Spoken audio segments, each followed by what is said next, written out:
Hey everybody. So apparently the Xbox Direct happened last week, and I literally never even heard that it was happening or the fact that it even happened. It just came up randomly on my YouTube page, and I was like, what the hell? So I figured we'll watch it and you'll get my initial reactions to this stuff. So let's see what happens. Hopefully they can redeem themselves. All games you're about to see are in development and do not represent final products. How many studios has Microsoft purchased now? Give me something to be excited for, Xbox. Like, the games don't even need to be exclusive. You have so many studios. Why are they not making anything worthwhile? Okay, good. We're starting with this. Show me something tangible. Please. Phil Spencer. For the love of God. Can we just cut to the point? Like, what is this trying to build up? Like, I don't care about you. Like, what? This is so unnecessary. Like, what? You had to hit the hour mark for a video? This is it. This is literally the equivalent of saying, and then, and then, and then on the end of a sentence. Just cut to the point. 早速ですが、こちらをご覧ください。Do you know you could have just done like Xbox publishers, immediately gone into that, and then we could have been here? That was like an extra 20 seconds of absolutely unnecessary B-roll.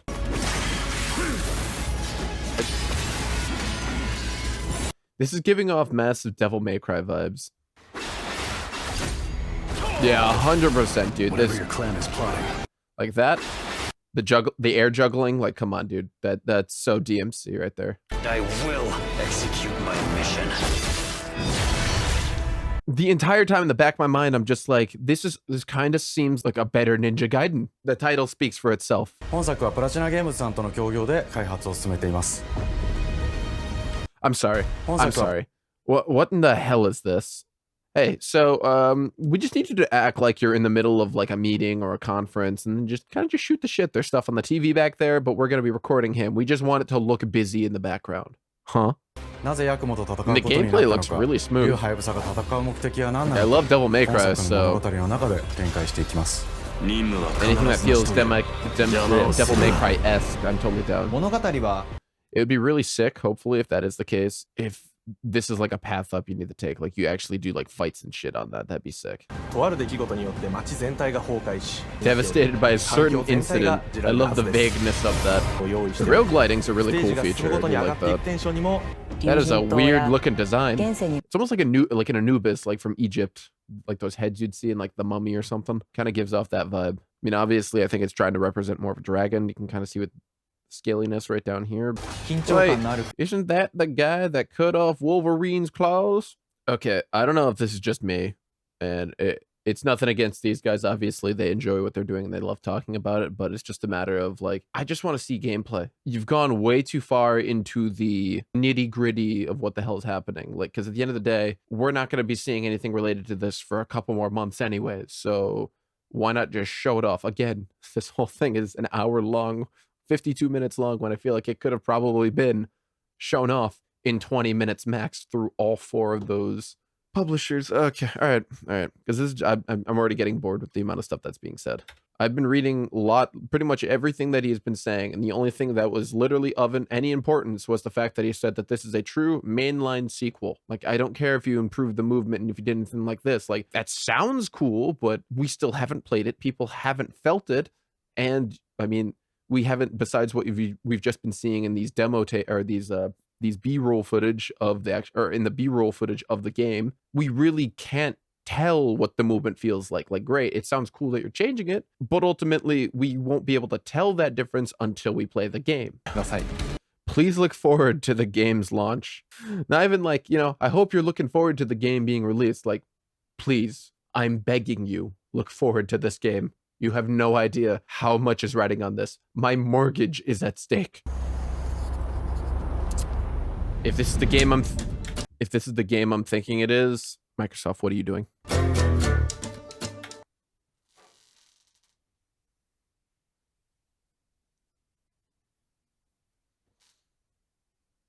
What are you doing, Microsoft? How in the hell are you considering this a flagship title? For South of Midnight, our third-person action-adventure game, the story and characters bring a folkloric Deep South to life. I'm not going to be super harsh because realistically, the overarching environment that the game has is compelling. What's not compelling and what really just irritates me is the frame rate of the game the most. Like the way that it basically has almost like that 23 FPS old style film kind of FPS. It really just annoys the hell out of me. And larger than life creatures that will leave a mark on her journey and growth. Like, come on, you cannot tell me that all of those animations that they just showed did not look super distracting. I'm not even focusing on the creature, I'm just focusing on the fact that it looks like the screen is constantly stuttering. As long as you didn't forget the flashlights and battery. You can still do this art style, but keep it a smooth animation. Like, then that would be fine. But like, what pisses me off about this is that it was 100% a creative decision and that an entire development team had to agree on this. Disastrous events will push her into a darkly magical world where Is this supposed to be Katrina? She really is. It ain't every day I hear about a new animation is killing me. Conjure objects. BioShock Infinite, anyone? And confront adversaries, destroying them in the process. Okay, so that's...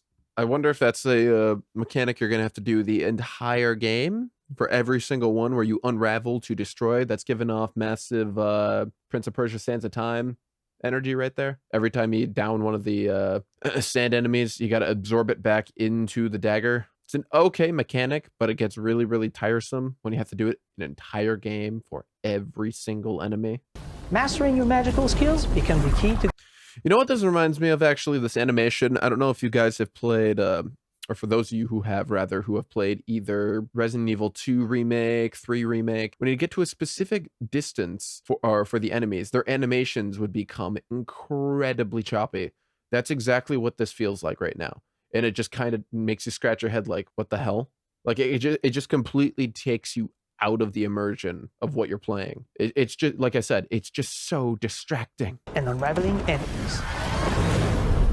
Okay, this is another issue I have with this game. This is something similar that, especially with Gears of War 4, when that game came out. One of the things that just makes the combat incredibly boring are the enemy types, when they all just look the same. All of these enemies, yes, while you've got thinner ones, bigger ones, wider ones, I can't imagine myself playing this game more than an hour before getting bored of the same exact enemy types. Now, granted, not been released. They haven't announced it yet. There's a possibility that there's more enemies to come and more different variants of them. But like, even just looking at these, they're not very discernible past like some relatively minute characteristics. Like, okay, yeah, like this guy's much bigger, he's got like this, but like when you're talking about these little guys, they're bland, they're boring. I feel like they could have done a lot more to make them stand out. Like they all just have the same color scheme, they're all black with a subcolor, whether that's red or orange. It's just boring. There's no uniqueness to each of these enemies. It's just meh. Or hugging Molly. Each of these larger-than-life creatures is inspired by Southern folklore and lead to climactic battles. This proves my point from before. The boss battles, the bosses, from at least what they were just showing, they look unique. They stand out. This is pretty cool. But just the the in-between enemies, it's like, they're just boring. It's like the molds from Resident Evil 7 in the house. Like you had the fast one, you got the big one, and you got the regular one, but they all just look the same. Like, yes, they each characteristically do something different, but they're all basically the same. They're just boring characters or boring enemies to fight against. There's nothing really unique about them. And that's basically the same issue that this game's falling into, where there's nothing unique amongst the basic enemy you're going to be fighting the most. In our magical south, decaying buildings... Like this? This is great. I genuinely, like I was saying, the environments that this game has been setting up look really, really great. Like, fantastic. Like, this is really good. This looks great. This looks really cool. Okay, to sum that up, to basically see just my entire perspective on this game. Hate the animation style. Absolutely despise it. It's going to be so unbelievably annoying and distracting while playing. That's probably my biggest, and then I'd say my other two in-between ones would be, like I was talking about, the the visual characteristics of each enemy that you're going to be fighting primarily, I don't think that they are distinct enough. And then 3, the overall combat gameplay. I genuinely think it's going to be, you get like a combo of sorts going, you figure out what that combo is, and then you're pretty much just going to be juggling that the entire time you're playing this game. I'd say the best things that it has going for it, realistically speaking, would be the environments. Like, the environment seems compelling. The boss fights, especially, like doing Southern folklore, sounds compelling. But I don't know if I want to go through all of the other 3 negatives that I mentioned to then try to enjoy the most compelling part of the game being the environment itself. I just hope that the exploration is actually worth the time, and it's not just some arbitrary kind of like, oh, see, look, good for you, you explored, you looked around, you found this little thing, that's it. Like, I genuinely hope that the exploration is worth it. I don't know if I've seen this before, if I've even heard of these guys before. Clair Obscur Expedition 33. Oh, okay. Yes, I did see a trailer for this. Okay, so we're approximately a minute and a half in, almost a minute and 45 seconds into this. And so far, I've learned nothing about the game besides the fact it is similar to a turn-based JRPG. Granted, I've seen a trailer and I've seen what this game relatively is, but you're telling me you wasted a minute and 45 seconds talking about the fact of, like, hey, we rent a manor. Oh, I then went to a programming guy who does programming, and he did the programming, and then he programmed. And then I went to this other guy, and he quit his job the very next week. He started working with us because strong creative vision. Like, I'm glad you believe in what you're doing. That's cool, but what does this have to do with the game? Core to every great RPG is a compelling story. 100% will at least give him that. It's a genuinely intriguing concept. I'm sorry about it. Holy hell. Did you guys not de-S that? The sibilance, like, God, that S is so harsh. The characters can also equip hundreds of passive effects. Yeah, I'm kind of hoping that a lot of these guys, if that is the case, have multiple different roles that they can play, or at least just another role that they can play, so you could either use them defensively or as a glass cannon, because then that would give a lot more to the customization of your party on top of the customization you can already do with things like this or their attributes as a whole. Because I was going to say, oh, you can customize these characters and play with them however you want, but it's just like, well, if this guy is just genuinely, like, if Gustav is just an offensive character the whole time, like, it really just kind of screws with the entire way that your team comp gets built, because then he's always got to be a DPS. Like, his role is already taken. So I'm hoping that these guys, like, each of these characters can have at least another role that they can swap between to then give more to the team comp customization as the player. And hundreds of passive effects. They can gain through Lumina and weapons. I will say, I love customization and I love having things to choose from, but there's a part of me, just like with anything, where it becomes quality over quantity. I have a feeling that out of the 42 different things you can select right here, and it seems like there's even more because there's a scroll wheel right here, or a scroll bar, but at least out of the 42 I'm seeing right here, I have a feeling that 10 to 14 of them are actually going to be chosen or useful. And then I'd say maybe half of those are going to be ones that pretty much just everyone goes for anyways, because they have the most bang for their buck. Whilst this is nice, I have a feeling it's going to be a case of where a lot of this is just bloat. Like, it looks cool to be like, oh my God, there's so much customization. There's so much stuff we can do, but you're probably only going to be choosing from a column worth of these. Really excited to design something unique. Do it again. Shut up. This, I couldn't really like verbally explain what it is I was trying to get at with the previous game or something at midnight. I already forgot the name of it, where I said that the enemy variations for basic enemies just looked too similar. This perfectly encapsulates the contrary to that of what I was hoping for. Yes, these could all be basic enemies you're fighting, but they all are drastically different from one another visually. They have enough of their own unique characteristic to give them identity. They don't all just melt together and like seem like you're fighting the same enemy with a slightly different variation to it. Like, this is incredibly interesting. I'm not going to screw up this guy and this guy, or this guy and that guy, and so on and so forth. So this is exactly what I was talking about with the last game. Yeah, I mean, this is probably going to be the game I'm so far most interested in. I like RTSs, so I'd be willing to give this one a shot. I like the art style. Definitely seems interesting. I'm just hoping it doesn't turn into a 20 to 30 hour game to like play through it. Like give me something where I could be done with it in like 12 to 15. I'll be happy with that. 20, just it's way too much. For me personally, I lose interest when it just feels like I'm basically grinding to get to the end of the game rather than enjoying the story. I'm interested in the way that the customization is going to work out, but I also think that that's a negative for the game. I have a feeling a lot of it is going to come back to bite itself in the ass with a lot of bloat. Not really much I have to say against this game. It genuinely just, it seems good, seems interesting. It has intrigued me. Yep, of course they're saving this for last. All right, before that even continues, I will just say I did not play, well, let me rephrase. I played Doom 2016. I played the first hour of Doom Eternal, and then I just could not enjoy it. So I immediately returned it. I did not like the fact that I was required to use a chainsaw to get ammo all the time. It really annoyed the hell out of me. Personally, I just found it really, really irritating. But yeah, well, let's see. Maybe this might rectify some of those problems. Maybe.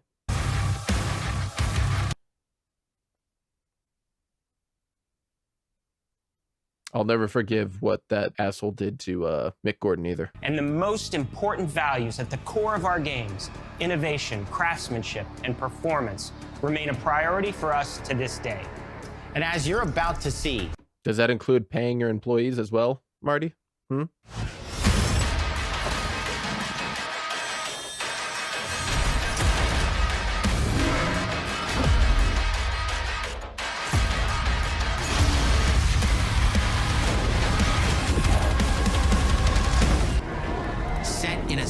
Sci-fi. I will 100% give them to him though. This is a really, really cool atmosphere to have for the game. Like we went from this whole futuristic, you know, you're like in 2145 kind of atmosphere, futuristic, you're on different planets, but having like this medieval kind of art style and direction to this game really makes it super compelling. It doesn't feel like you're just rehashing the last two games. Like that's sick.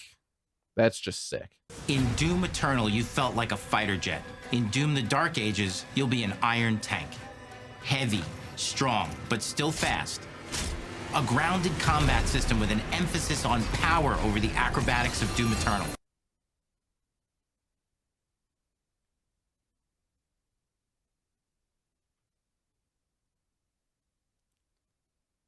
I don't know. That did not look fast to me. A grounded combat system with an... The last thing you want to say to anybody is grounded and like you're an iron tank. You already were a tank. The whole thing, the whole reason why people wanted and like the whole reason why people got pissed off with Doom 3 in 2004 was because it was not only the horror route, but it was also, it just didn't feel like the whole gameplay of what Doom was. Super fast, you're just running through enemies and tearing them down. Saying that you're slower? Okay, all right. Emphasis on power over the acrobatics of Doom Eternal.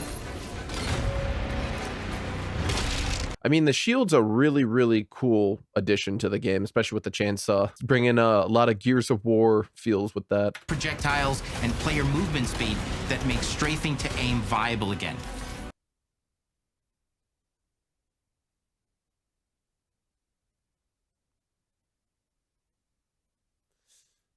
Okay. Just like in the classic Doom games. Tons of depth on a single button press. You know, we want every... Wait a second. Yo, is this thing's... Oh my God. Is its ammo skulls? And what it does is it crushes it up into chunks of bone that shoots it? Contextual. Tons of depth on a single button press. Oh my God. You know, we want... Oh my God, dude, that's insane. So in 2016, we asked you to run and gun. In Doom Eternal, it was jump and shoot. And in Doom the Dark Ages, you're gonna stand and fight.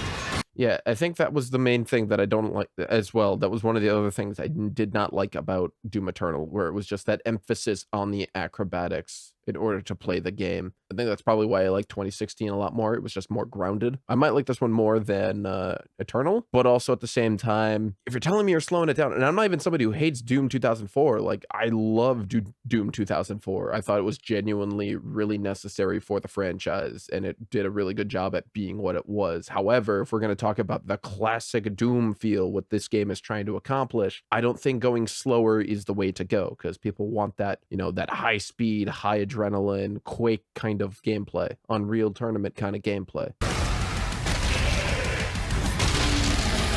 And thank God, dude. They finally got rid of that. You actually can get ammo from people without using a fucking chainsaw.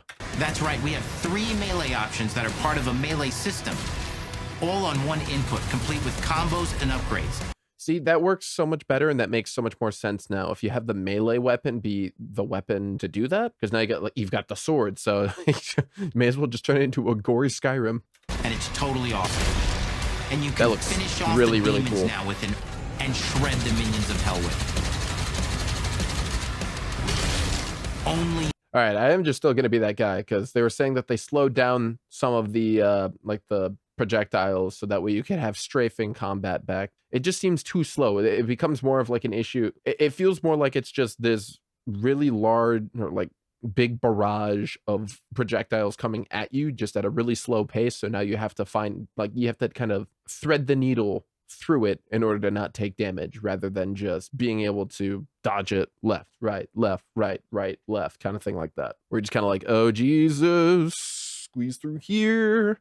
So let's take a look at some extended gameplay footage and see how these medieval mechanics synergize with the enemies and the environments to make it uncut footage, please. That's what I'm hoping for. Don't do what Assassin's Creed Shadows did.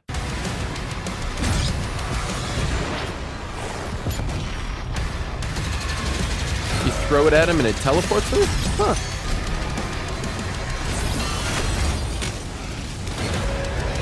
Like, I understand the slower projectile, but it seems kind of hilarious when you think about it, because it's just like, these are the hordes of hell, and you literally, they're shooting these things that go like 1 mile per hour. Just, all right, there he is. Get him. Poof.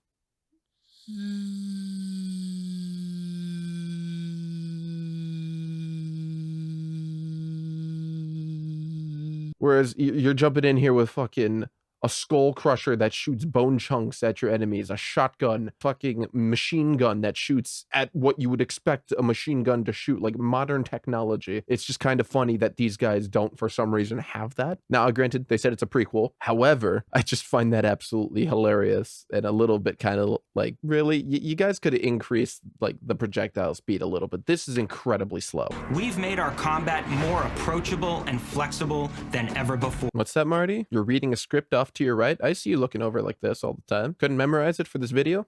Shame. With a new difficulty system and sliders that will allow players to tune the speed and challenge of the game. Parry window, days, duration, game speed. Game speed. Oh, okay, so you can adjust the projectile speed. Okay, everything I said goes out the window. I take it back. This is actually a really, really nice modifier. Though I will say it does still kind of confuse me as to why the hell these are as slow as they are inherently. Like, this is default, that what they're showing us. I doubt for any 1 second that is adjusted for this video. Does it say that I can change player speed? I'm assuming that's game speed. And you can beat giant Titan-sized demons to death with your gauntleted fists. And if that wasn't enough, a gigantic minigun. Oh my god. And the soundtrack to your epic adventures will be composed by the award-winning team at Finishing Move, providing you with a metal soundscape that's loaded with guitars, medieval vibes, and pure adrenaline. You'll feel like you're expanding the legend of the Slayer with every mission you complete. That moment, you literally need an entire group of people to do what one man was capable of doing. Oh, that's great. So I will say, on the bright side of that, I'm so happy that the one thing that this game is doing, regardless of the drama behind the soundtrack and with Mick Gordon and stuff like that, I am very happy that a game of this mainstream is giving metal, specifically Gent, and yeah, really it would just be Gent or even Thal at this point. It's flowers, like giving it the spotlight and showing it off to people who might actually be like, oh my god, I really like the way that this soundtrack sounds, and then next thing you know, they're metal fans, or they're people who actually like enjoyed this music. That's pretty cool. I you know, hey, it is a win for the metal genre. Okay, well, that is it for that. I would say I'm interested in all of these games, This one I am the least interested in, though. Probably not going to play it when it comes out. I might wait until it goes on sale, then give it a try, or at least see what the reviews for it are going to be, see if it's even worth it. Ninja Gaiden 4, definitely interesting. Definitely something that I'm going to be keeping an eye out for, but it's also not coming out until, what, got another at least 8 months before it possibly even comes out, say September or October. And I don't know how that's going to stack up against whatever the hell GTA 6 is supposed to be coming out if it doesn't get delayed. So that might just get thrown by the wayside personally for me. Expedition 33, definitely interesting. I don't know if I'm going to pay for it as soon as the game comes out. I might wait to see what people are thinking about it. I might get it. I don't know. It depends.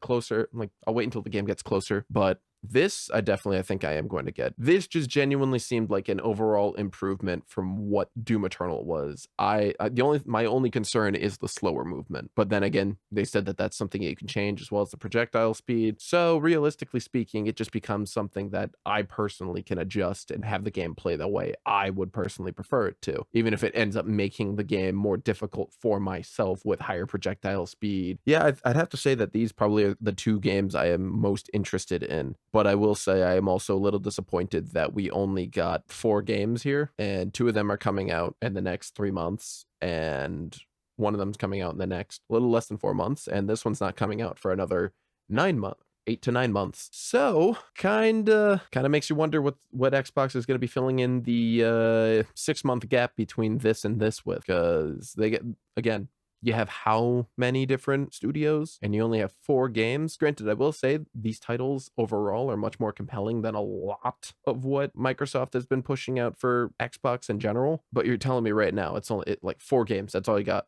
I mean, one of them is a returning IP. So this one we already knew was coming for like a while now, like I think ever since last year or the year before that. Realistically, and this we found out about last year. I do remember seeing a trailer on this. Well, we got a trailer for this one as well last year, I think at the Xbox Direct. What was it, July or August or something?